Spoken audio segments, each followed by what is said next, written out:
On a crisp autumn evening in 1852, the townsfolk of a dusty western settlement gathered for a celebration unlike any other. Lanterns flickered, music echoed, and laughter spilled across the valley as a wealthy rancher prepared to marry his young bride. Yet, by the time the night was over, the hall was littered with lifeless bodies, their final breaths stolen not by bullets or brawls, but by a far quieter weapon, poison hidden in a feast. At the center of it all stood the cook, a woman who had spent years in silence and servitude, forced to endure cruelty that no heart should bear. With every dish she served, she delivered not just a meal, but a reckoning. This is the chilling account of how one forgotten soul turned a wedding day into a funeral pyre, and how revenge, once tasted, can never be undone. Before we jump back in, tell us where you're tuning in from, and if this story touches you, make sure you're subscribed, because tomorrow I've saved something extra special for you. The year was 1852, and the winds that swept across the dry plains carried both dust and whispers of fortune. In the little frontier town of Ashthorne, nestled at the edge of a sprawling cattle trail, life was hard and uncertain. The streets were little more than beaten earth, the saloons were filled with the smoke of cheap cigars, and every building looked as though one strong storm might rip it from its foundations. Yet on this particular week, Ashthorne gleamed with a rare kind of splendor. For once there was no talk of drought, debts, or cattle rustlers. Instead, every tongue carried the name of Elwain Drellin, the wealthiest ranch owner for 100 miles, and the grand wedding he had promised the town. Banners were strung between wooden posts. Lanterns were polished until they shone like stars in the twilight.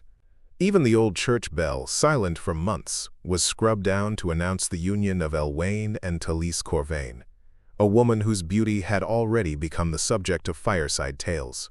He was a man in his 40s, hardened by years of wrangling fortune from land and labor, while she was a young bride with eyes like summer skies. Some whispered that she had agreed to marry him for the security his wealth provided, others that she truly admired his commanding presence. Regardless of the truth, the wedding promised to be the grandest Ashthorne had ever seen. Among the preparations, however, worked those who would not dance, who would not drink, and who certainly would not sit among the honored guests. In the rear kitchens of Drellin's estate, far from the chatter of musicians and merchants, the heat of the ovens bore down on Janira Valtrin, a woman who moved quietly among the kettles and cutting boards. She was known simply as the cook, though in truth she was much more than that. She had once belonged to the Drellin family, not by choice, but by circumstance, bound in servitude from the moment she was old enough to carry water. Life had taught her patience, but also endurance. The lines on her face were carved not only by time, but by suffering too heavy for words. Junira stirred the broth with a heavy wooden ladle, her eyes half-focused on the rising steam. Outside the kitchen door, laughter rose from the yard where men were stringing lanterns and women spread colorful quilts across benches. Each sound was a reminder that this celebration, meant to unite, carried a shadow that no one but her could see. For while the town saw Elwain Drellin as a prosperous figure, a man of success and influence, Janira knew the truth of him. She had seen his cruelty when no one else was watching. She had carried the weight of his wrath when his voice was calm in public but violent in private. To her, this day was not a blessing, but a stage upon which justice might finally be served. The hours dragged on as she chopped onions, kneaded dough, and roasted meats that filled the room with an aroma rich enough to make anyone's mouth water. Yet with every slice of her knife, her mind wandered back to nights spent in silence, tears hidden from view, and scars that no one else cared to notice. Tonight, she told herself, those memories would find release, and the silence of the forgotten would be replaced with a voice louder than any church bell. It would not come through words, but through something far more absolute. As the sun began to sink behind the ridges to the west, painting the sky in amber and crimson, the first guests arrived in polished boots and pressed waistcoats. Wagon wheels creaked as families rolled in from neighboring settlements, their children clinging to their skirts, their eyes wide at the sight of so much decoration in a town normally stripped of splendor. They carried gifts, hand-carved figurines, embroidered cloth, even a prized bottle of aged whiskey from a traveling merchant. Elwain greeted them all with booming laughter and a firm handshake, while Talise stood at his side like a figure from a painting, smiling though her eyes rarely matched the joy on her lips. Inside, Janira listened as the music grew louder, each note echoing against the wooden beams. She placed platters of roasted pheasant onto a long oak table, polished until it gleamed. Bowls of potatoes, baskets of bread, and pies filled with spiced apples joined the spread, until the banquet looked fit not for a small frontier town, but for royalty. Yet among the herbs and spices she so carefully balanced, Janira had introduced something else, something unseen, gathered from the wild places where few dared to wander. It was bitter to the tongue, deadly to the stomach, and certain in its work. She had measured it precisely, for patience had been her teacher, and error her enemy. Tonight, the feast would tell a story that words never could. The clamor of boots soon filled the hall, and laughter bounced off the wooden walls. Candles were lit, casting golden light on the happy couple as they raised their goblets in a toast. The crowd cheered, their voices rising like a tide. No one noticed the calm figure in the kitchen doorway, her apron dusted with flour, her hands folded as though in prayer. No one saw the way her eyes lingered on the man at the head of the table, the man who believed himself untouchable. And no one imagined that the feast before them was not a blessing, but a curse waiting to be swallowed. This was the moment Janira had waited for, the moment when celebration would turn to silence, when power would taste its own poison. And though the music played on, beneath its rhythm beat another drum, steady and unyielding, the drum of vengeance. The wedding hall of Ashthorn glowed with lantern light as twilight surrendered tonight. Guests filled the long benches, their laughter ricocheting off the timber walls while fiddles and banjos struck up a lively tune. Boots thumped against the floor in rhythm, hands clapped, and glasses were raised with reckless cheer. The scent of roasted pheasant, seasoned venison, and spiced pies wove through the air until it was thick with indulgence. It seemed to everyone present that the harsh realities of frontier life had, for one night, been banished. But beyond the laughter, beyond the music, a quieter story was unfolding. In the kitchen, Janira Valtrin leaned against the heavy oak counter, her chest rising and falling in measured breaths. She had prepared countless meals in her life, but never one so final. Tonight's feast was no ordinary offering, it was a reckoning. Her hands trembled slightly, though not from fear. They trembled from the memory of nights when she had been forced to endure Elwain Drellin's cruelty in silence. His voice still haunted her ears, sharp commands, veiled threats, mocking words that stripped dignity from her spirit. She remembered the sting of his hand when he was displeased, the way he had dismissed her suffering as though it were no more than dust swept aside. To the world, he was a man of stature. To her, he was a tyrant. Janira had learned patience from the land itself. The dry plains had taught her to wait for rain, to endure hunger, to bend but not break beneath the relentless sun. She carried that patience into this moment. For months, she had studied the wild herbs that grew along the creek beds, the hidden plants that old healers whispered of but seldom used. She had crushed their leaves in secret, tasting their bitterness, learning their potency. One, in particular, she had saved for tonight. A pale root, harmless in appearance, yet capable of unraveling the strongest body from within. She stirred the last of the stew, ensuring the mixture dissolved evenly. It was a cook's habit to seek perfection, but tonight her measure was not flavor. It was certainty. Every bowl that left her kitchen carried a portion of justice, hidden beneath the sheen of broth. She whispered no prayers, for prayers had long gone unanswered. Instead, she whispered a promise to herself that no lash, no sneer, no cruel command from Elwain Drelin would ever touch her again. The guests called out for food, their voices a chorus of impatience. Janira wiped her hands on her apron and lifted the first heavy tray. Platters of roasted meat, steaming bowls of stew, loaves of bread still warm from the oven, all balanced carefully as she stepped into the hall. The room quieted slightly as she entered, not from respect but from hunger. To them she was little more than a shadow, a figure who appeared only when needed and vanished when her task was done. They did not know her story, nor did they care. Yet tonight she would be remembered. She set the trays down upon the long oak table, her movements steady and precise. Elwain Draylen sat at the head, his bride, Talise, glowing beside him in silks dyed a delicate shade of lavender. He raised his glass high.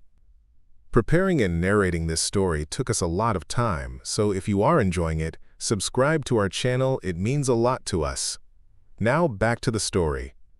To fortune, Elwain declared, his voice booming, to love, and to the years ahead. May this union bring prosperity not only to us, but to all of Ashthorn. A roar of approval followed, glasses clinked, and mouths opened in eager anticipation. Junira stepped back into the shadows of the doorway, her eyes fixed upon him. He laughed with the abandon of a man convinced the world bent to his will. He did not notice the faint tightening of her jaw, nor the cold gleam in her eyes. One by one, guests filled their plates, ladling stew into bowls, carving slices of meat, passing baskets of bread. Conversation grew lively again, punctuated by bursts of laughter. Fiddlers struck a faster tune, and feet tapped eagerly against the floor. To any outsider, it was a perfect evening. But Junira did not see perfection. She saw inevitability. She knew the poison's work would begin subtly. First a tightening of the stomach, then a dizziness like too much wine, followed by the collapse of strength as the body betrayed itself. Some would falter quickly, others more slowly, but all would meet the same end. She returned to the kitchen, her hands steady now, her breathing calm. She placed the empty trays upon the counter and leaned against the wall. Through the thin boards she could still hear the revelry, but her ears searched instead for something else. The first shift in tone, the first ripple of unease among the crowd. Minutes passed. A fork clattered to the floor. Someone laughed too loudly as though to dismiss a sudden discomfort. Then came the sound of a cough, harsh and ragged, followed by another across the room. The music faltered. Junira closed her eyes, listening as the rhythm of the night changed. She stepped back into the hall just as the first man slumped forward, his face pale and slick with sweat. A woman screamed, her voice sharp enough to cut through the silence that followed. Elwain rose to his feet, confusion furrowing his brow. More guests clutched their stomachs, groaning, collapsing against the table or falling to the floor. Panic spread like wildfire. Junira watched it all from the doorway. The chandeliers swayed gently above, their light glinting off overturned goblets and plates spilling across the floor. Talise clung to Elwain's arm, her eyes wide with terror. He barked orders, demanding someone fetch water, a doctor, anyone. But his voice carried less authority now, edged with fear. The poison moved swiftly, stripping the hall of its joy. Where moments before there had been music, now there was only chaos. The scrape of chairs, the crash of dishes, the cries of the dying. Junira's lips pressed into a thin line. This was not joy, nor was it vengeance fully realized. It was justice, raw and unflinching. She turned back into the kitchen, leaving the chaos behind her. She knew the outcome was already sealed. Soon, Elwain Draylen's booming voice would be silenced forever, swallowed by the same cruelty he had once dealt so freely. And with his fall, the shadow he cast over her life would vanish. But Junira also knew this was only the beginning. For in towns like Ashthorn, nothing remained secret for long. When the last cries faded and the hall grew silent, questions would rise like smoke from a fire. And though she had hidden her hand well, the weight of suspicion had a way of finding its mark. Still, she did not waver. She had chosen her path, and she would walk it to the end. Tonight, the balance of power had shifted. Tonight, a cook had reminded the world that even the most silent can speak with finality. And as the first bell tolled midnight, echoing through the empty streets of Ashthorn, the feast became a funeral, and the town would never again forget the name Junira Voltrin. Ashthorn had never known such silence. By dawn, the great hall that had been dressed in lanterns and music was little more than a tomb. The candles had burned low, their wax hardened into crooked rivers along the tables. Plates sat overturned, their contents congealed into cold reminders of the feast. And scattered across the floor, still and pale, were the bodies of those who had come to celebrate but had instead feasted upon their own demise. The sheriff of Ashthorn, Vorik Tenvale stood at the entrance, his wide-brimmed hat held against his chest. His boots creaked against the wooden planks as he stepped inside, the stench of sickness thick in the air. He was a man of graying hair and furrowed brow, known for his patience but feared for his unshakable pursuit of truth. Beside him, two deputies shifted uncomfortably, their eyes darting from one body to the next, as though they might rise at any moment. "What in God's name happened here?" one deputy whispered. Vorik did not answer at once. His gaze moved across the scene. From the toppled goblets to the fallen bride, her lavender dress soaked in the spilled wine that had pooled beneath the table. Tallis Corvain's face, once radiant, was twisted in anguish, her hand forever reaching toward the husband who lay not far from her. Elwain Draylen, the man whose fortune had built half the town, now lay motionless, his once booming voice silenced in an instant. The sheriff knelt, pressing two fingers against Draylen's neck. "Nothing." He exhaled, his breath heavy, and rose to his feet. "This wasn't no sickness," he muttered. "This was deliberate." The deputies exchanged uneasy glances. Poison. The word hung unspoken in the air, but each man felt it settle on his tongue. Outside, the townsfolk had gathered in uneasy clusters. News had spread before the sun even rose. Whispers carried through the saloon, the church steps, the muddy streets. Mothers held their children close, fathers shook their heads in disbelief, and merchants muttered about curses and divine retribution. Some swore they had heard wailing in the night, as though the spirits themselves had been roused by the tragedy. Junira Voltrin moved among them, her face calm, her steps measured. She carried a basket of herbs against her hip, as though she were merely running her daily errands. Few looked her way, and those who did saw only the cook who had served faithfully at the Draylen estate for years. None could imagine her hand in what had transpired. She had woven her silence so tightly that it cloaked her like a second skin. But within her, the silence was louder than ever. Every cry she had heard in the hall the night before echoed in her skull. She had watched strong men crumble, women collapse, even Tallis herself gasp in terror. She had done this, she reminded herself. This was her justice. Yet even justice, when soaked in blood, left a stain. Sheriff Tenvale's voice rose behind her, cutting through the murmur of the crowd. "No one leaves town until we find who's responsible," he declared. His words carried the weight of authority, and heads turned in fear. This wasn't chance. This was murder. And I swear before the Lord himself I'll see the hand behind it brought to light. The crowd buzzed with speculation. Some claimed the wine had been tainted, others that the food had spoiled. A few muttered that it was the work of outsiders, bandits seeking vengeance against Draylen's wealth. But suspicion has a way of seeking familiar ground, and soon whispers turned toward the kitchen. "Wasn't it the cook who served the meal?" someone murmured. "Aye, Junira's been with the Draylens for years," another replied. "Quiet one she is. You never know what boils beneath the quiet." Junira felt the heat of their eyes on her, though none dared confront her directly. She kept her head bowed, her hands clasped around the basket, and walked slowly toward the edge of the square. Her heart drummed against her ribs, but her face betrayed nothing. She had known this moment would come. Justice did not walk without risk. That afternoon, Tenvale summoned her to the hall for questioning. She entered the room where the bodies had been cleared, though the stench lingered. The sheriff sat at a table, his hands folded, his eyes sharp. "Junira," he began, his tone steady, "you've been the cook at Draylen's estate for near 15 years, haven't you?" "Yes, Sheriff," she replied, her voice low but even. "And you prepared the food last night?" "I did what I always do," she answered. "Cooked for the household, served the guests, nothing more." Tenvale studied her face, searching for cracks in the calm surface she presented. His deputy shifted beside him, scribbling notes. "You ever see anyone near the kitchens that didn't belong there?" he pressed. "No," she said simply, "only myself." The silence stretched. Junira could feel his gaze pressing against her like a weight. She knew he suspected, yet without proof his hands were tied. At last he leaned back in his chair. "Go on then, but don't leave town, not until we've got answers." She bowed her head and left, her steps slow and deliberate. Behind her the sheriff rubbed his temples, muttering to his deputies.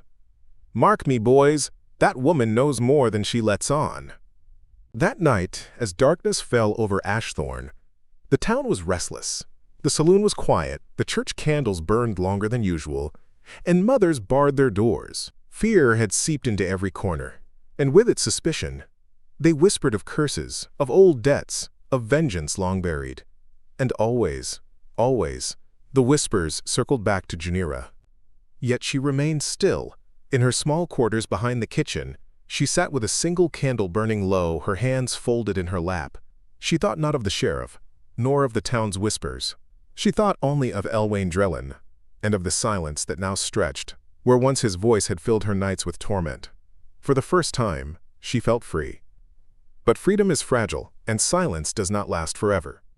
Somewhere in the darkness, a plan was already forming, a noose tightening not around the guilty, but around the convenient.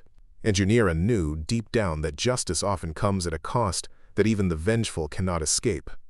By dawn, Ashthorne was a town draped in grief and suspicion. The news spread faster than any rider could carry it. A wedding feast had turned into a massacre, and Elwain Drellin, wealthiest man in the county, was dead. The townsfolk gathered in clusters, whispering outside the chapel, outside the sheriff's office, outside the smoldering remnants of Drellin's hall where lanterns still flickered. Faces pale with shock, voices hushed with dread. No one could understand it. One moment the music was bright, the next there was screaming, and then silence. Sheriff Halvern Dorn stood in the wreckage of the hall, his hat clutched in his calloused hands. He was a man hardened by the frontier, but even he had never seen a scene like this. 30 souls lay still, their faces twisted in agony, their final moments etched into their features. His deputies moved quietly among the fallen, covering bodies with sheets, collecting goblets and scraps of food as though clues might cling to the remnants. Halvern's jaw tightened. He had sworn an oath to keep Ashthorne safe, but now, in the very heart of the town, death had arrived unseen, silent, merciless. Poison. It had to be poison. Nothing else could have struck so many, so suddenly. But who, and why? The townsfolk demanded answers, their grief twisting into anger. Some cried vengeance, others whispered of curses, still others blamed old feuds carried on in silence.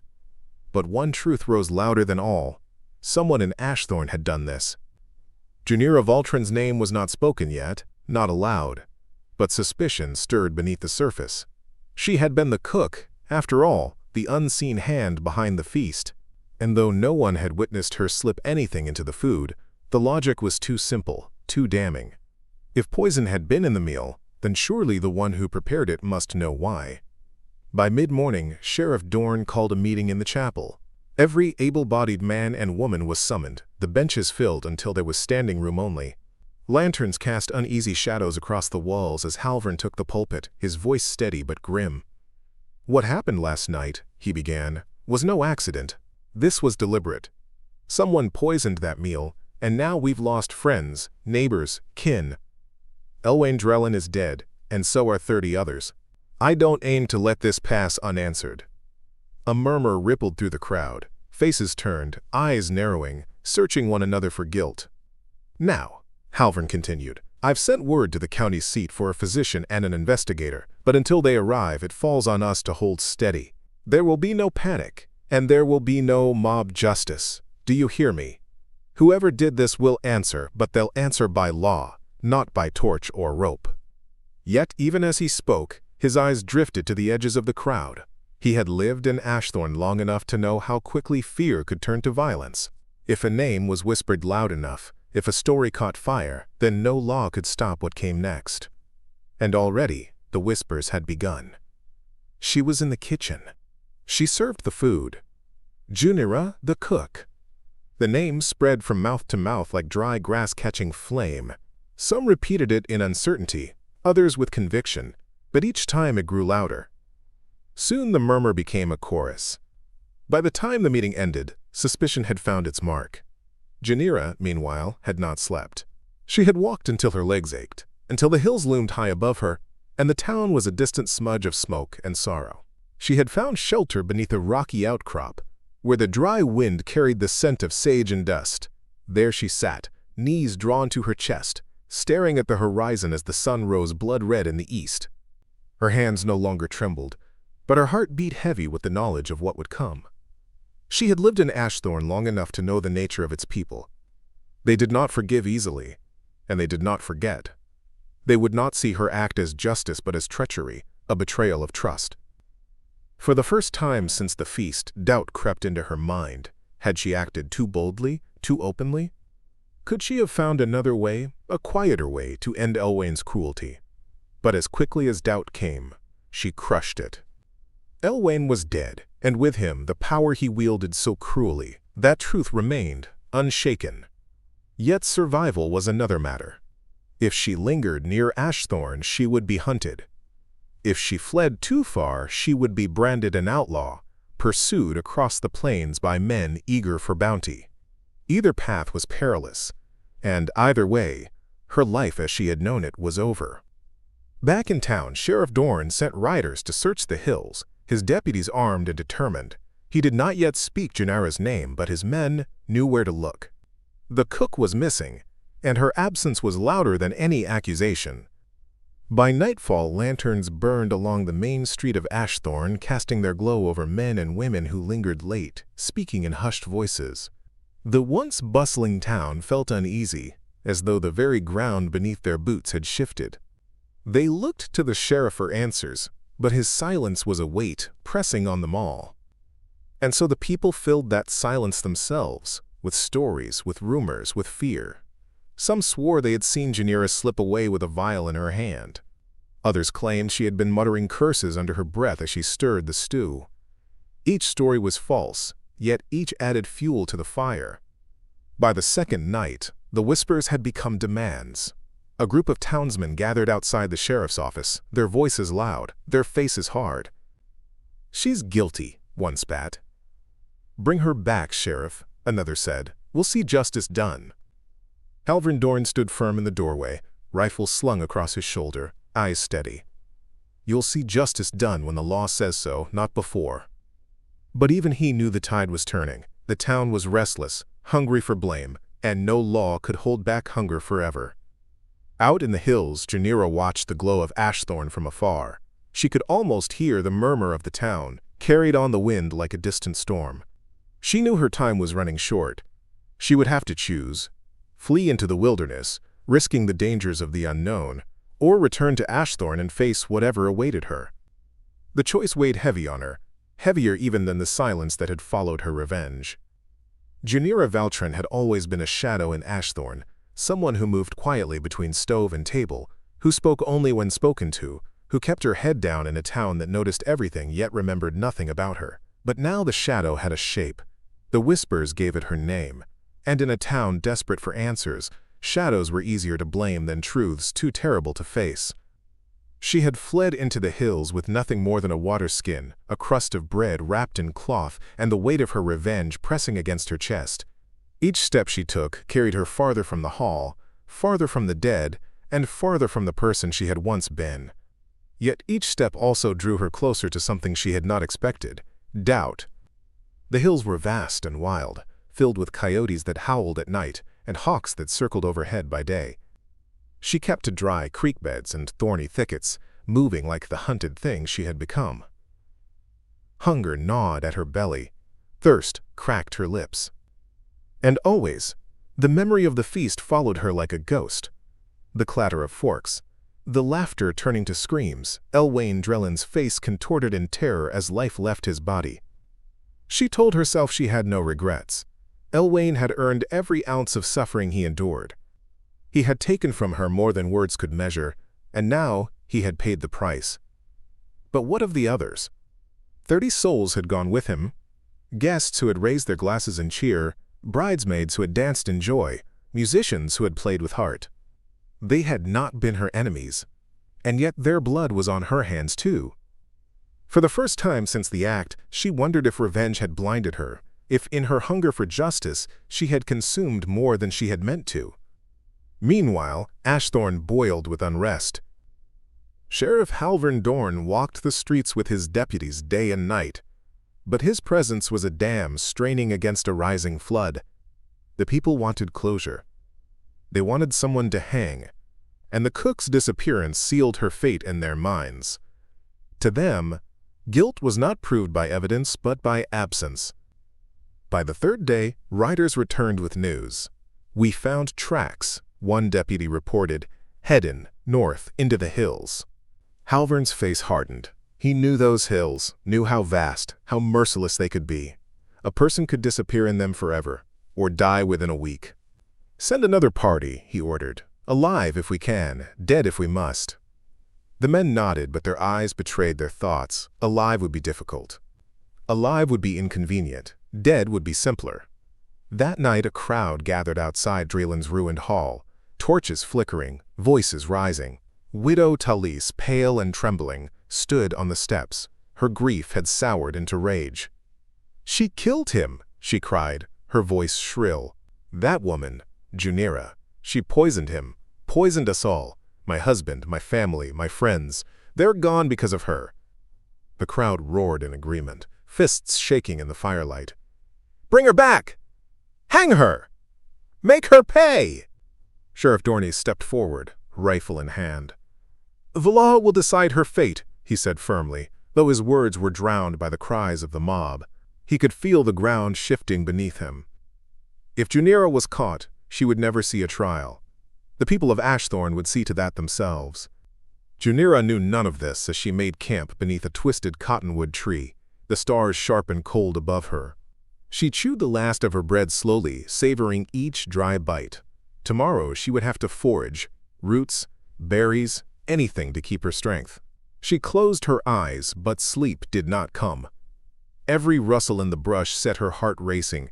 Every howl in the distance pulled her closer to panic.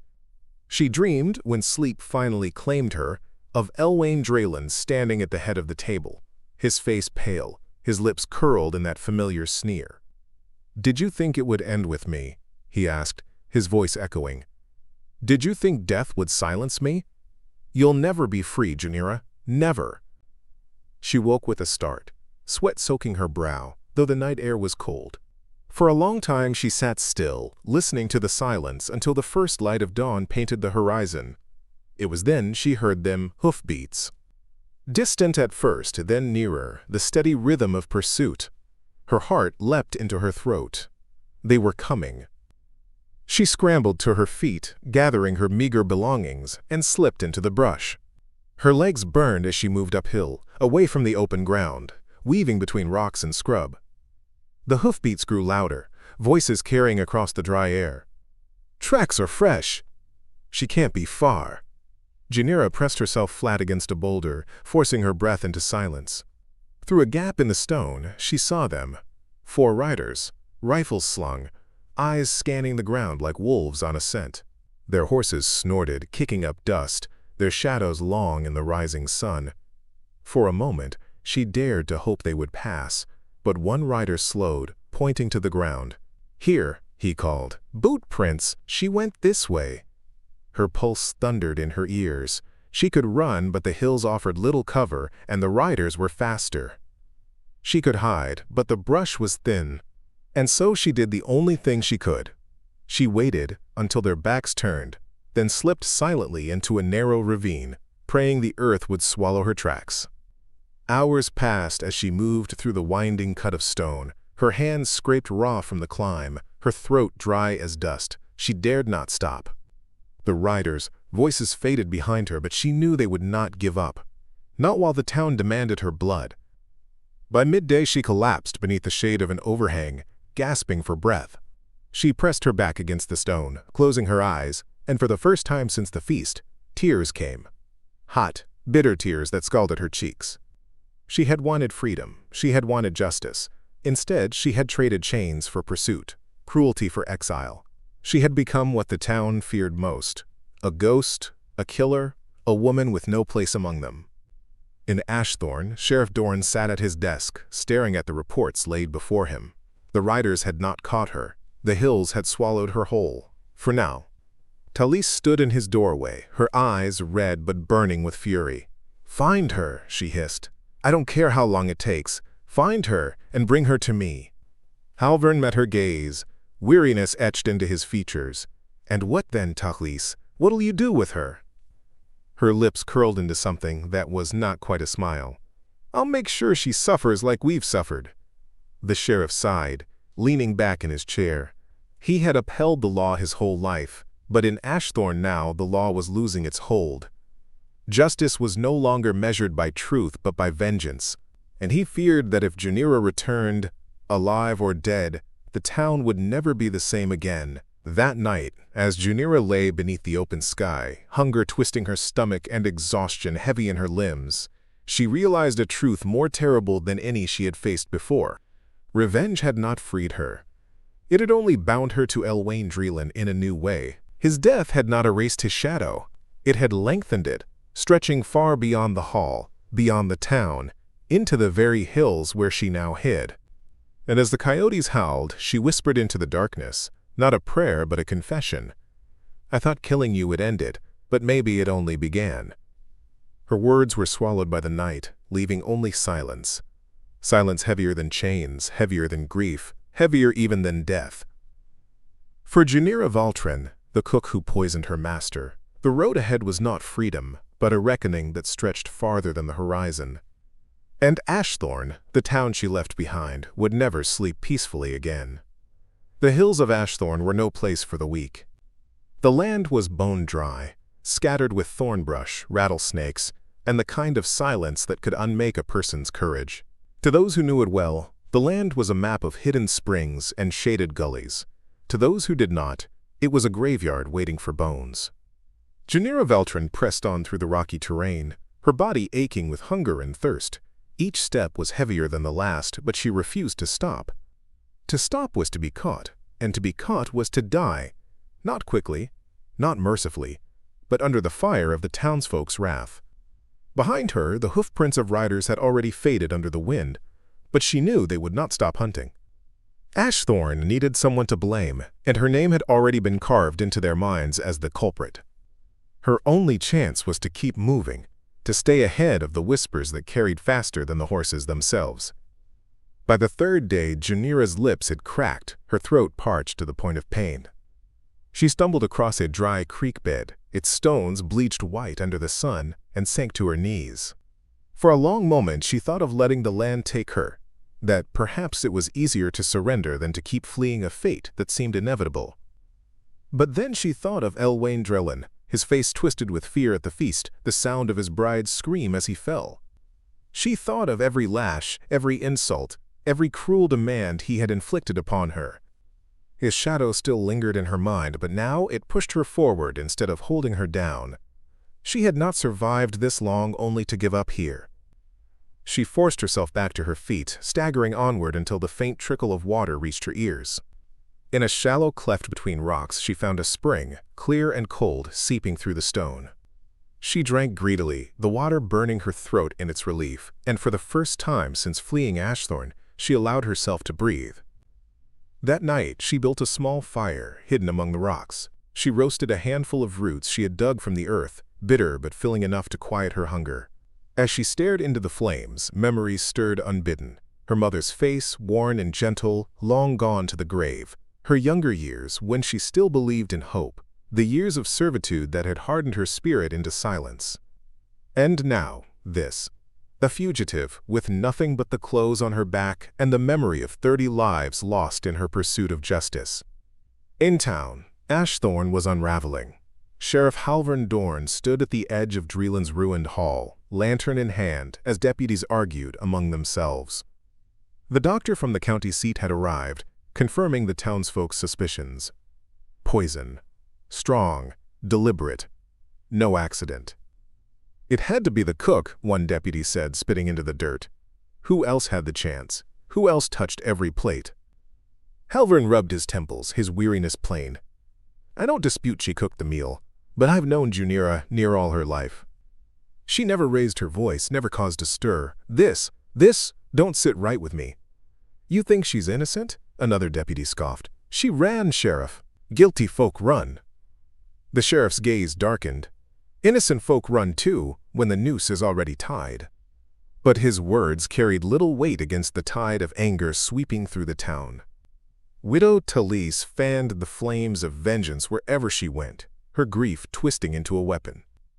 She spoke of Junira as a serpent in their midst, a traitor who had betrayed their trust. The people listened. The people believed. By the week's end, riders scoured the hills daily. Posters bearing Junira's likeness were nailed to posts and saloon doors. Wanted, Junira, Valtren, poisoner, murderous, $200 reward. Junira found one of these posters days later, tacked to the trunk of a tree near an abandoned trapper's hut. She stared at the crude sketch of her face, the black ink spelling out her fate for all to see. $200. That was more than some men made in half a year. She was no longer just a fugitive. She was prey. She tore the poster down and burned it in her fire that night, watching the paper curl and blacken in the flames. But no fire could burn away the truth. Every man with a rifle, every drifter hungry for coin, every outlaw hiding from the law would now have reason to hunt her. Her solitude became heavier. She no longer dared to walk openly, even in the hills. She kept to gullies, to caves, to the densest patches of brush she could find.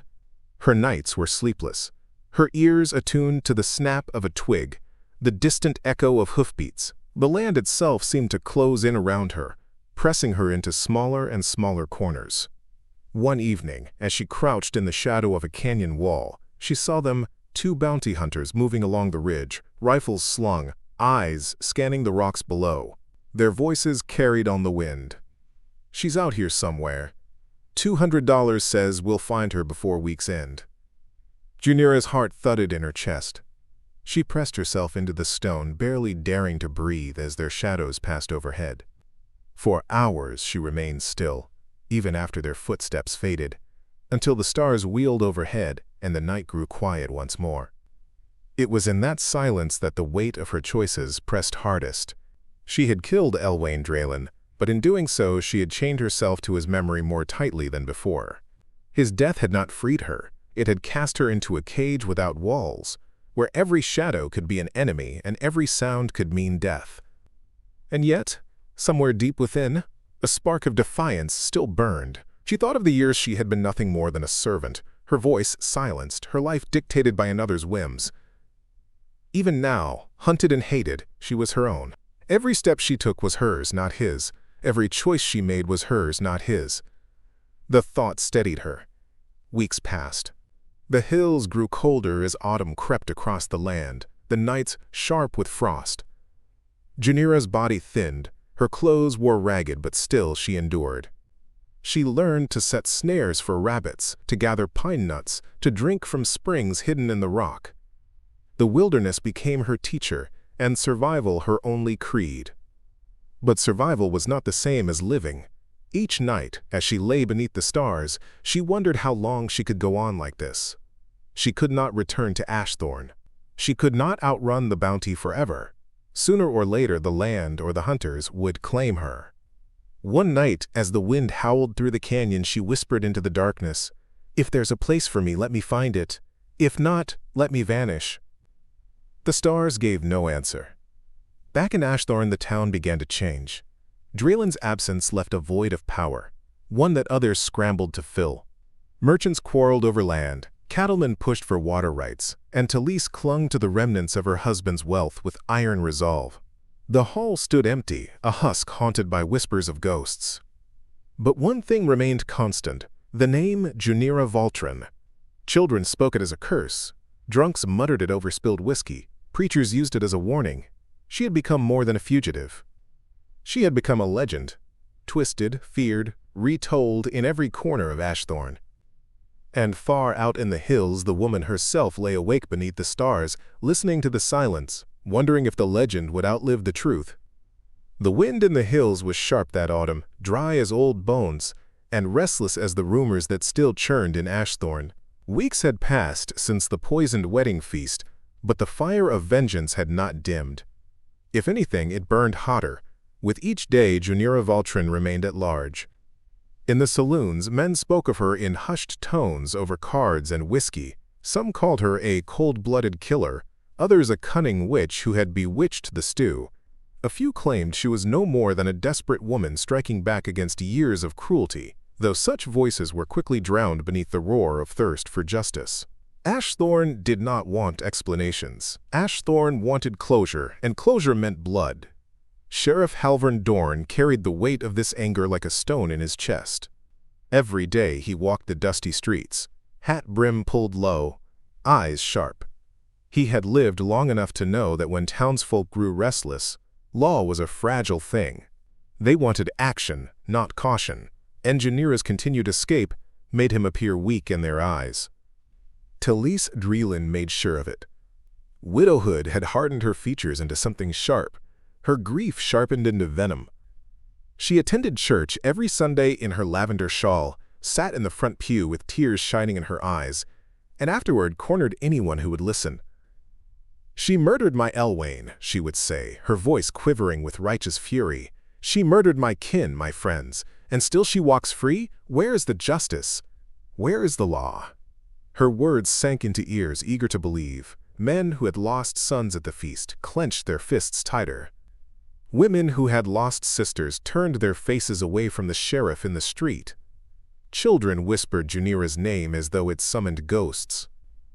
Halvern heard it all, and each whisper drove him harder. Yet deep down he could not shake the unease gnawing at him. He had known Junira since she was a girl. Quiet, yes. Reserved, always. But cruel? Vindictive? Capable of poisoning an entire hall? It sat poorly with him. Still, doubt had no place in his office now. Doubt did not calm mobs. Doubt did not keep bullets from flying. So he saddled his horse and sent riders into the hills. The bounty posters had done their work. Men came from beyond Ashthorn now.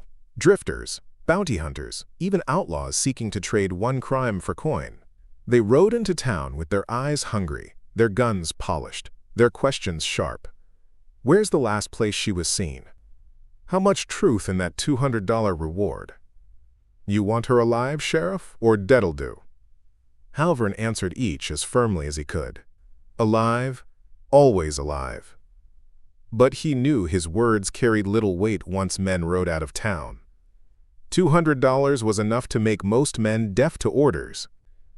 In the hills, Junira felt their presence long before she saw them. The land itself seemed unsettled, birds scattering more often, coyotes yipping in the distance at odd hours. She moved cautiously, keeping low in gullies, never staying more than a night in one place. Yet no matter how carefully she moved, she could feel their pursuit tightening around her like a snare. One evening, as she crept along a ridge under a rising moon, she saw them. 3 riders moving below, their lanterns swinging like fireflies in the darkness. Their laughter carried upward. She can't last much longer out here. Starvation'll do our work for us. Don't matter how, long as we bring her head back. Head's worth the same as the rest of her, far as I'm concerned. Junira pressed her body flat against the stone, breath shallow, rage simmering beneath her fear. They spoke of her like an animal to be slaughtered, not a human being. But hadn't she chosen this path herself? She had poisoned a feast, ended 30 lives, and fled into the wild. To them she was no longer a cook, no longer a woman. She was a bounty. Still, she was not ready to surrender, not yet. Her survival became an act of defiance.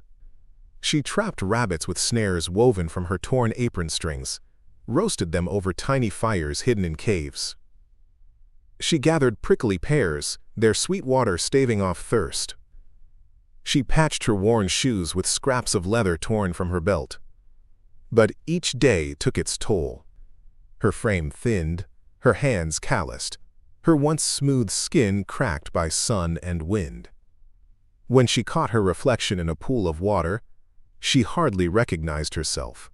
The woman staring back had wild hair, hollow cheeks, eyes dark as coals. And yet those eyes still burned with something fierce.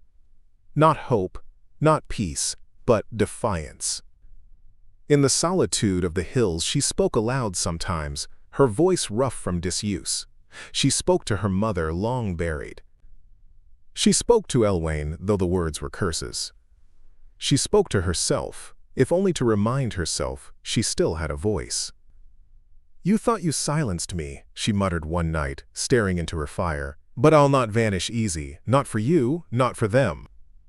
Back in Ashthorn, Sheriff Dorn faced pressure from every side. Merchants demanded Junira's capture to restore order. Police demanded vengeance to soothe her grief. Deputies demanded action to prove the law still had teeth. And all the while, the town unraveled further. With Dreelan gone, disputes over land and water boiled over. Fistfights erupted in saloons, knives flashed in alleys. The sheriff put out one fire only for two more to spark. It was as if Junira's act had split the town wide open, every hidden tension spilling out like blood. One evening Halvern sat alone in his office, staring at the flickering lamplight. He thought of Junira as he remembered her, silent in Dreelan's kitchen, eyes downcast, shoulders bent beneath the weight of orders. He thought of the bruises he had once glimpsed on her arms when she delivered bread to his door, bruises Dreelan had dismissed with a laugh when Halvern had asked. And he thought, maybe she had reason, maybe she had more reason than any of them wanted to admit.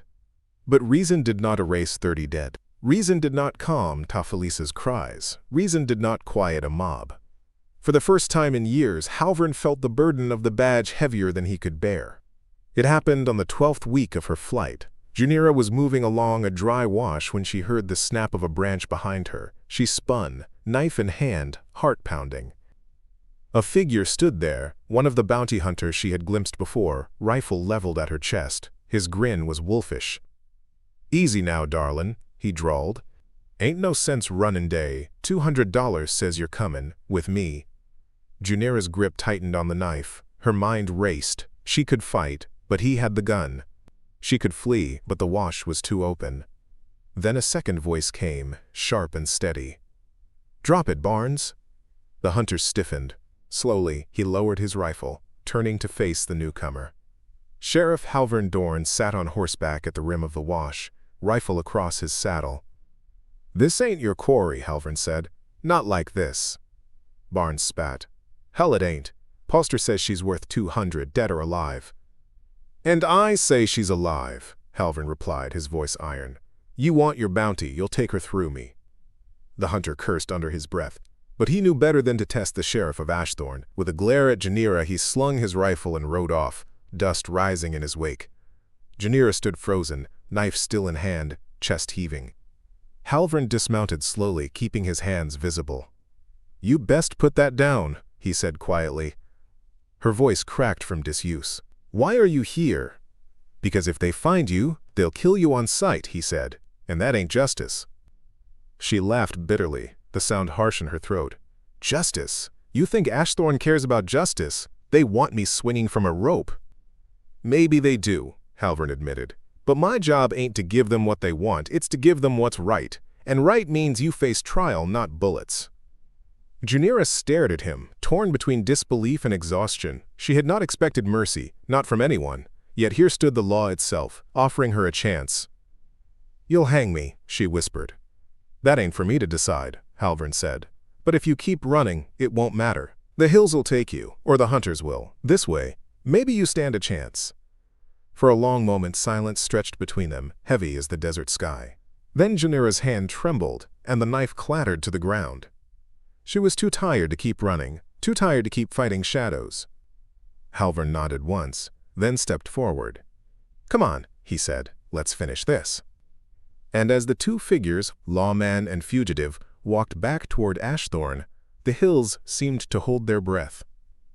The ride back to Ashthorne was heavier than any chain. Sheriff Halvern Dorn rode at a steady pace, his eyes fixed ahead, while Junira followed on foot, her wrists bound with a length of rope. He had offered her the horse more than once, but she refused. Pride or punishment, she chose the earth beneath her feet. Each mile closer to town, her chest tightened. She could almost hear the whispers already, see the narrowed eyes peering from windows, feel the stones waiting to be thrown. For weeks she had lived as a shadow among the hills, and now she would be dragged into the light, into judgment. The sun was sinking when Ashthorne finally came into view. The rooftops caught the glow of evening, and the church steeple cast its long shadow across the dusty street. At first glance it looked as it always had, but Junira could sense the difference. The town was wound tight, brittle with suspicion and grief. As Halvern led her down the main road, doors creaked open. Faces appeared, men with arms crossed, women clutching shawls, children pressed against skirts. The murmurs spread like wildfire. That's her. Junira Valtrin. Murderess. Poisoner. She kept her gaze low, but the words cut deep. She had expected hatred, but there was something worse in their stares. Fear. They looked at her not as a woman, but as a plague that had walked into their midst. At the edge of the crowd, a figure stepped forward. Talise Drelin, draped in mourning black, her veil drawn back to reveal eyes that burned with grief and fury. She raised a trembling hand, pointing straight at Junira. "There she is," she cried, her voice breaking into the evening air. "The serpent who stole 30 lives, the wretch who murdered my husband. And the sheriff brings her here alive?" The crowd erupted in shouts. Some called for a rope, others for fire. Stones clattered against the dirt near Junira's feet. She flinched but did not stop walking. Halvern raised his hand, his voice booming above the chaos. "Quiet! This woman stands trial by law and by order. Any man who raises a hand before then answers to me." The authority in his tone cut through the noise, though the anger did not fade. The crowd parted reluctantly, letting the sheriff lead Junira toward the jailhouse. The door slammed shut behind them, and only then did she allow herself to breathe. Inside, the dim lamplight flickered against the iron bars of the single holding cell. Halvern untied her wrists and gestured toward the bench. "Sit," he said simply. Junira lowered herself onto the hard wood, her arms heavy with relief at being unbound. She rubbed her wrists, raw from the rope.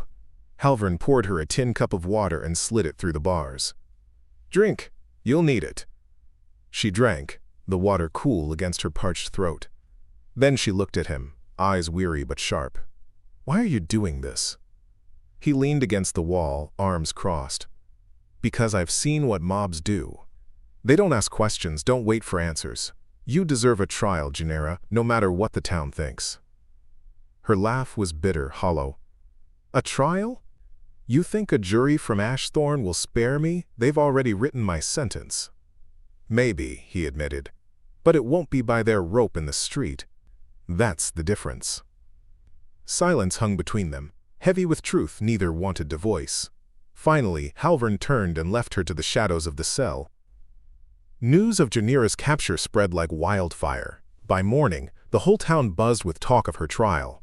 Some demanded immediate hanging, others urged patience, but few spoke of mercy. In the saloon, men argued over whiskey. "She killed 'em all deliberate. Maybe Drelin had it comin'. Don't matter, 30 folk dead, and she stirred the pot herself." In the church, Reverend Cole preached from the pulpit. "The wages of sin is death," he thundered, "and sin has walked among us, clothed in the guise of service. Beware false meekness, for beneath it may dwell the devil's work." And in the marketplace, Talise moved from stall to stall, her grief worn like a crown. "She laughed as my Elwain fell," she told the baker's wife, though no such laugh had been heard. "She mixed poison with her own hands," she told the blacksmith's daughter, though none had seen it. Her words grew into truths in the ears of the townsfolk, shaping Junira's story before the trial even began. Junira sat in silence, her mind a storm. She could hear the voices outside, the footsteps of deputies, the clang of keys. The walls pressed in on her, but it was not the iron bars that bound her most. It was the certainty that her voice would never outweigh theirs. She thought of her mother, of nights by the fire, when stories were told of justice and fairness, of wrongs made right. Those stories had died with her mother, replaced by the cold reality of Drelin's cruelty. And yet, sitting in the dim jailhouse, she found herself rehearsing words she might speak. Not pleas for mercy, she had no illusions there, but truths. If they would end her life, let it be with her voice finally heard. Halvern spent the nights pacing his office, the weight of the badge pressing harder than ever. He knew the trial would not be clean. The jury would be chosen from townsfolk who had lost kin, neighbors, friends. Talisa's voice would drown out reason. And still, he believed in the law. If it failed here, then Ashthorne would have nothing but vengeance left. He wrote letters to the judge in Coldwater, requesting oversight, a semblance of impartiality. He argued with his deputies, who urged swifter justice. And he prayed, not for Junira's innocence or guilt, but for the strength to see the town through what was coming. The night before the trial, the streets were restless. Lanterns burned late, Groups gathered in alleys, and the saloon did brisk business. The air felt charged, as though a storm loomed just beyond the horizon. In her cell, Junira lay awake, listening to the muffled sounds of the town. She knew tomorrow would decide everything. She could run no longer, hide no longer. All she had left were her words. She whispered to the darkness, not knowing if anyone listened. "Let them hear me. Just once, let them hear me."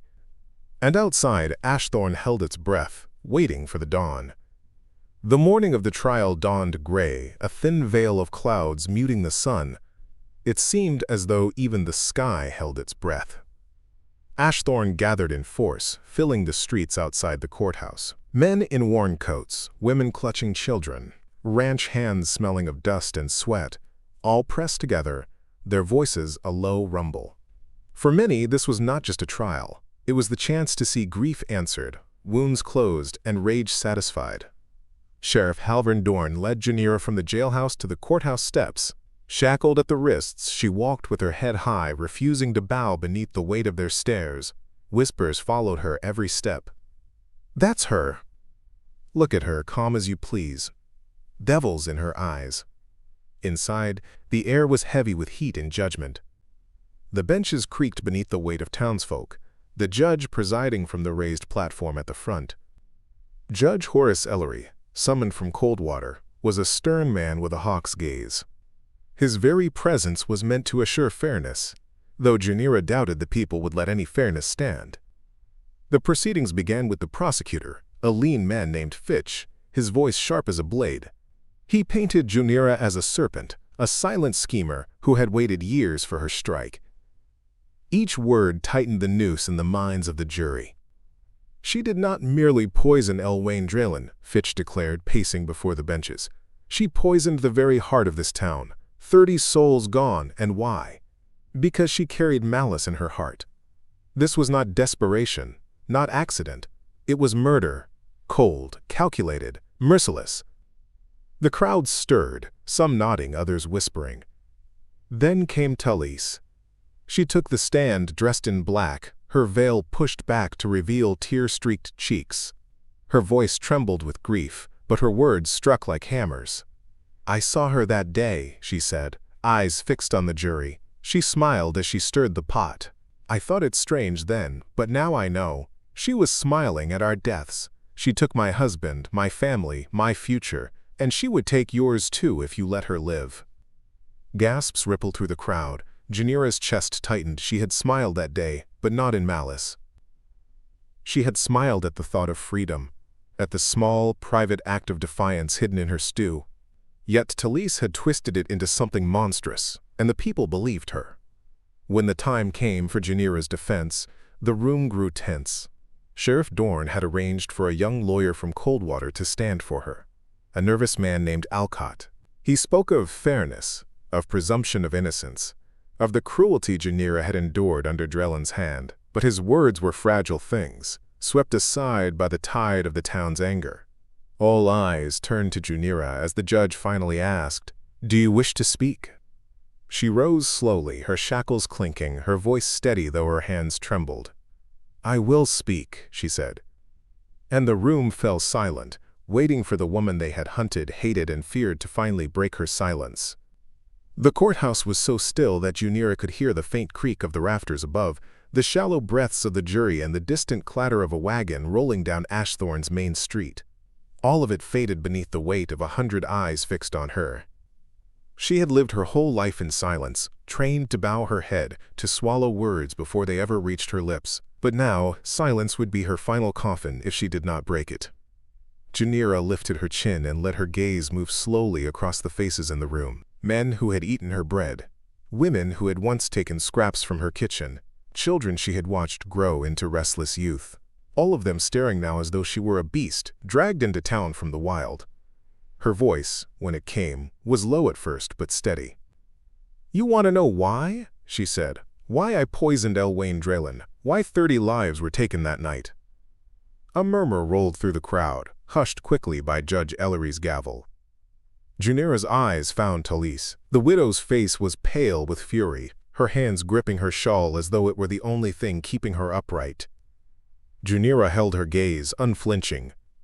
"I was 12 years old when Elwain Draylen first took me into his house," Junira continued. "My mother had died. My father was gone. Draylen promised me work, food, a roof, but what he gave me was chains I could not see." The words came faster now, each one like a blade she had kept hidden too long. "He beat me for spilled water. He struck me for speaking out of turn. He starved me to remind me that what I ate came from his hand. And when I grew older, he made demands no man should make of a woman who could not say no." Gasps rippled through the benches. Some faces flushed with shame, others with disbelief. Talise leapt to her feet, her voice shrill. "Lies! She spews nothing but lies to save her neck." The judge slammed his gavel. "Mrs. Draylen, you will sit down or be removed." Talise sat, seething, her eyes never leaving Junira. Halvern raised his hand, his voice booming above the chaos. "Quiet! This woman stands trial by law and by order. Any man who raises a hand before then answers to me." The authority in his tone cut through the noise, though the anger did not fade. The crowd parted reluctantly, letting the sheriff lead Junira toward the jailhouse. The door slammed shut behind them, and only then did she allow herself to breathe. Inside, the dim lamplight flickered against the iron bars of the single holding cell. Halvern untied her wrists and gestured toward the bench. "Sit," he said simply. Junira lowered herself onto the hard wood, her arms heavy with relief at being unbound. She rubbed her wrists, raw from the rope. Halvern poured her a tin cup of water and slid it through the bars. "Drink. You'll need it." She drank, the water cool against her parched throat. Then she looked at him, eyes weary but sharp. "Why are you doing this?" He leaned against the wall, arms crossed. "Because I've seen what mobs do. They don't ask questions, don't wait for answers. You deserve a trial, Junira, no matter what the town thinks." Her laugh was bitter, hollow.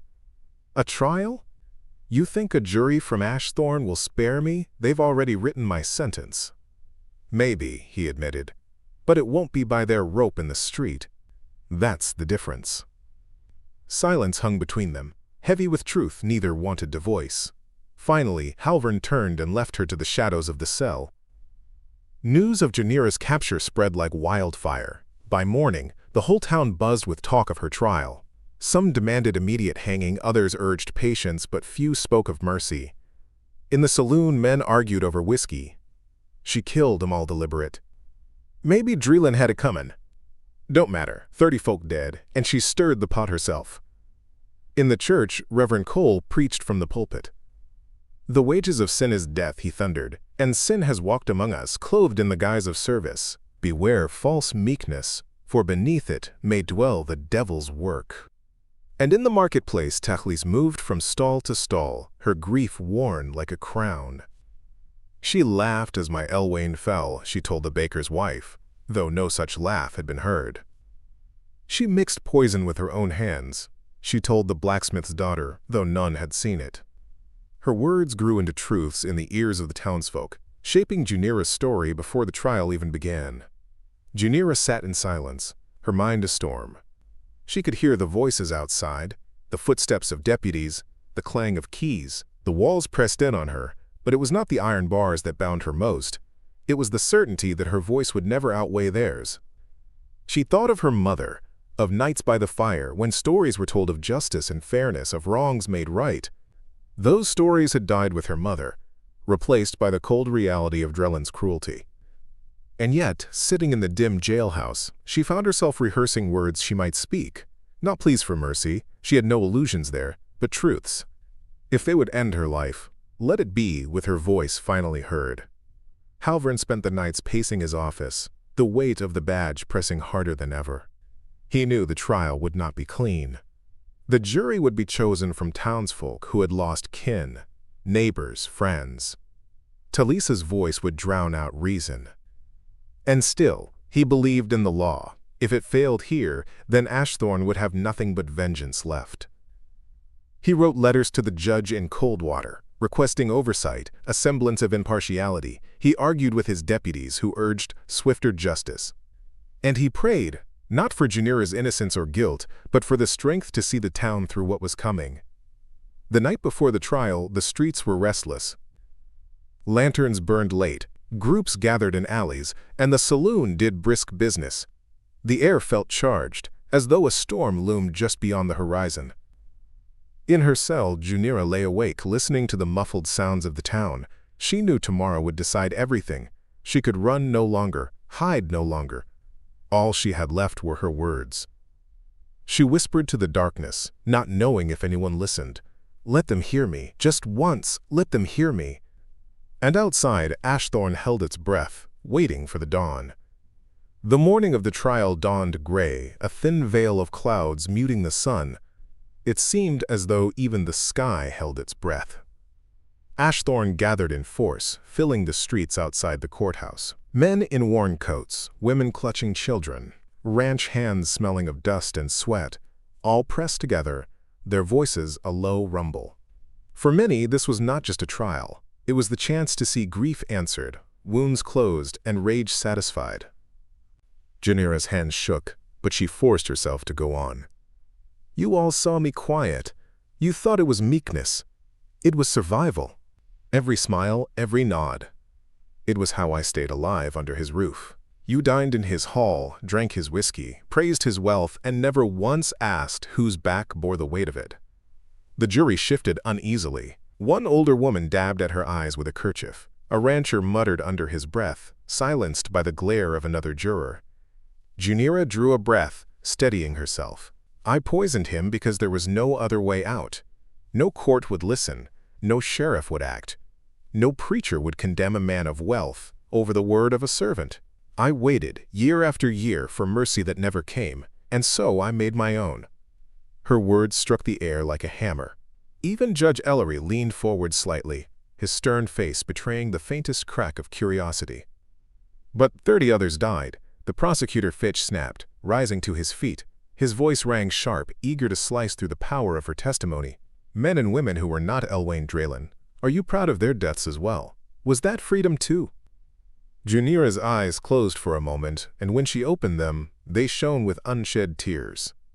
"No," she said softly, "I am not proud. Their faces haunt me every night. I did not count on so many. But poison cannot be measured like flour in a loaf of bread.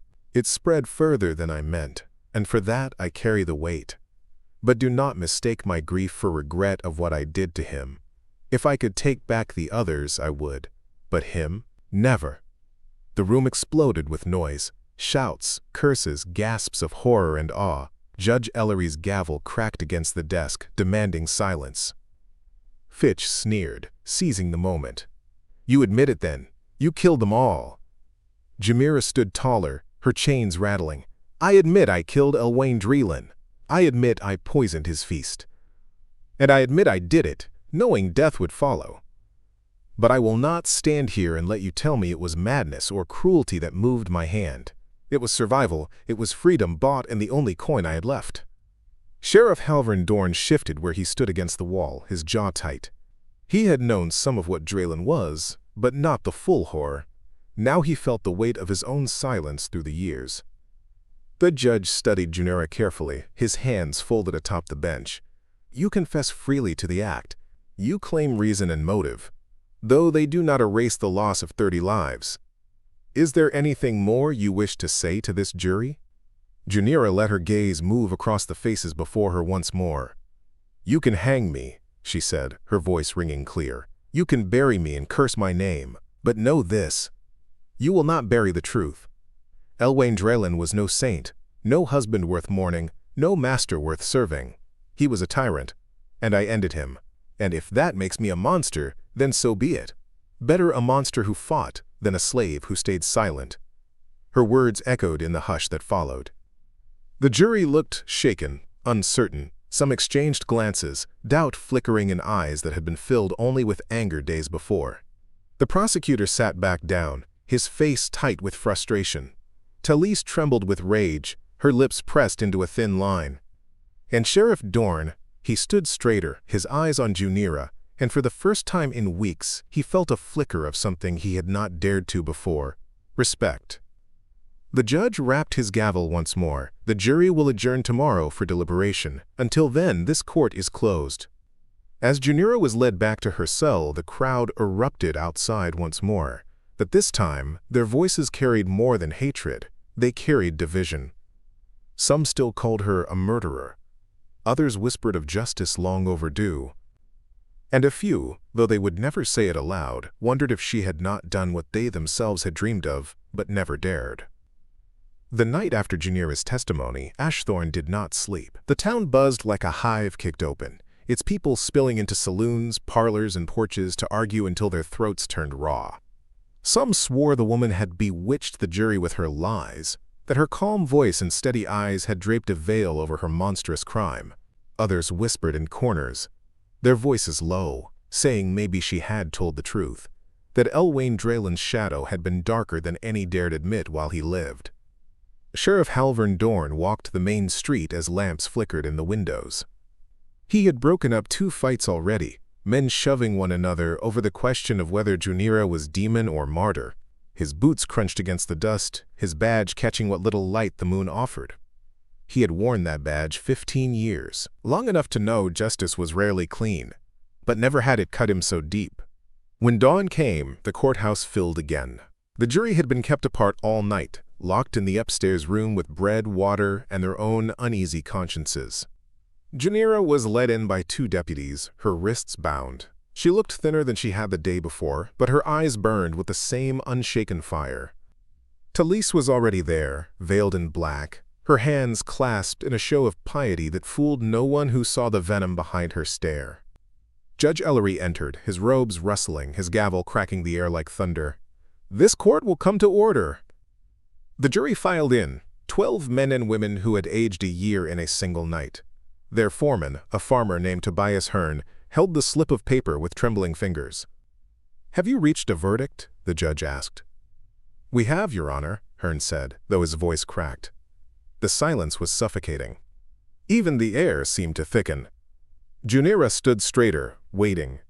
Sheriff Dorn's hand brushed the butt of his revolver, though he did not know why. Habit, perhaps, or the fear that one way or another, this room would end in violence. The foreman cleared his throat. "On the charge of murder by poison of Elwain Draylen and the others present at his wedding feast, we find the defendant." His voice faltered. He swallowed, glancing at his fellow jurors.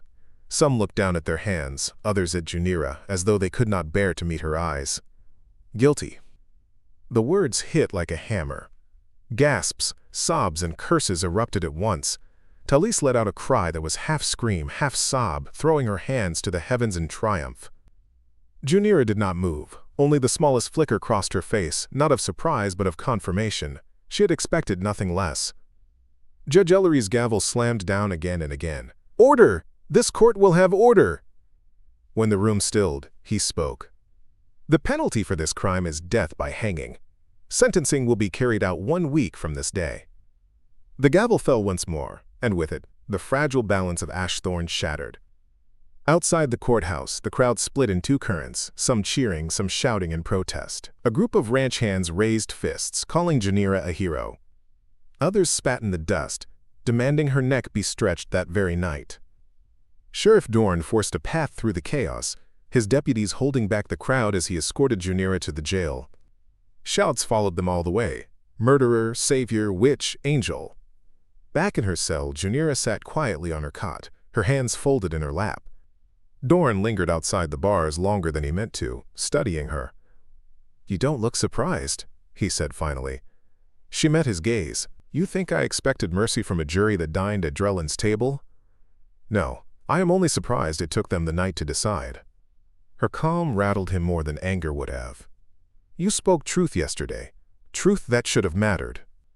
"Truth matters only when it is convenient," Junira replied. "For them, it was not." Dorn leaned against the wall, his jaw tightening. "They'll hang you. And this town will never be the same." Junira's lips curved. Not quite a smile, not quite sorrow. "Then I will have won more than I ever hoped." That night, riots nearly broke out in the saloon. Fists flew, bottles shattered, and Dorn's deputies dragged men into the street, bloodied and cursing. Families turned against neighbors, friends against friends. Some prayed for Junira's soul, others cursed her name. But no one could ignore her anymore. In the quiet of his office, Dorn sat with a bottle of whiskey untouched before him. He had upheld the law his whole life, but the law felt like a brittle thing now, unable to hold the weight of right and wrong. He thought of Drellin's lash, of whispers he had ignored, of nights when he had looked the other way because a wealthy man's sins were too costly to confront. Junira's voice echoed in his memory, better a monster who fought than a slave who stayed silent. He tipped the bottle, pouring a measure into his glass, and drank deep. The noose was ready, the gallows would be built in the square, and in 1 week, Junira Valtrin would hang. But as Ashthorn divided itself like a wound tearing open, Sheriff Halvern Dorn knew one thing for certain. No matter what rope snapped taut in the morning sun, Junira's story was far from finished. The gallows rose in the center of Ashthorn like a scar against the morning sky. Its timbers were freshly cut, the rope newly coiled, waiting. The whole town gathered in the square, some drawn by vengeance, others by duty, a few by something they could not name. Junira was led from the jail with iron at her wrists, Sheriff Dorn walking at her side. His face was carved from stone, but inside he churned. He had spent the week watching the town tear itself in two, neighbors refusing to look one another in the eye, the saloon fights spilling blood almost every night. Justice had been done, the judge had said, but justice felt thin as smoke. Junira climbed the steps of the gallows with steady feet. She wore a plain gray dress, her hair unbound, her face pale but composed. She looked out at the sea of faces, some hard with hate, some soft with pity, many uncertain. The judge read her sentence, his voice flat, swallowed by the wind. When asked if she had any last words, Junira lifted her chin and spoke so all could hear. "You call this justice. You call me murderer, monster, witch, but I say to you what I did was the only way left to be free. You fear my voice because it tells a truth you have hidden from yourselves. You let men like Drellin rule, and you look away when they take and take, until nothing is left. If my death frightens you less than my life, then hang me, but know this, my name will not die with me." The crowd shifted, murmurs rippling. Some spat in the dirt. Others bowed their heads. Sheriff Dorn stood a step behind her, his hand resting on the rail. For a moment, he thought of stopping it, of cutting the rope, of shouting that enough was enough. But the weight of law pressed heavier than his heart. He had sworn an oath. The hangman placed the noose around her neck, tightening it against her skin. Junira closed her eyes, not in fear but in peace, as though she had already left Ashthorn behind. The lever dropped. The rope snapped taut. Gasps and cries filled the square. Some cheered, others wept. When it was done, the body was cut down, placed in a plain pine box and buried outside the cemetery fence, unchosen ground for an unrepentant sinner. But though the earth claimed her, Ashthorn could not. In the weeks that followed, stories spread on wagon trails and trading posts. Some told of Junira Valtrin the murderer, a cautionary tale whispered to scare daughters into obedience.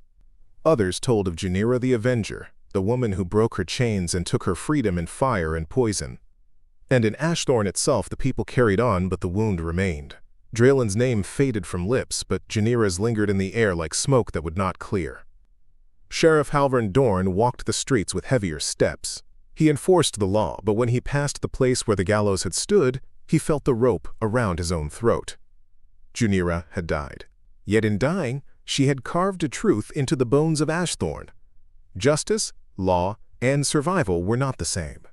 And sometimes, it took a voice-long silence to remind the living of that fact. Up next, you've got 2 more standout stories right on your screen. If this one hit the mark, you won't want to pass these up. Just click and check them out. And don't forget to subscribe and turn on the notification bell so you don't miss any upload from us.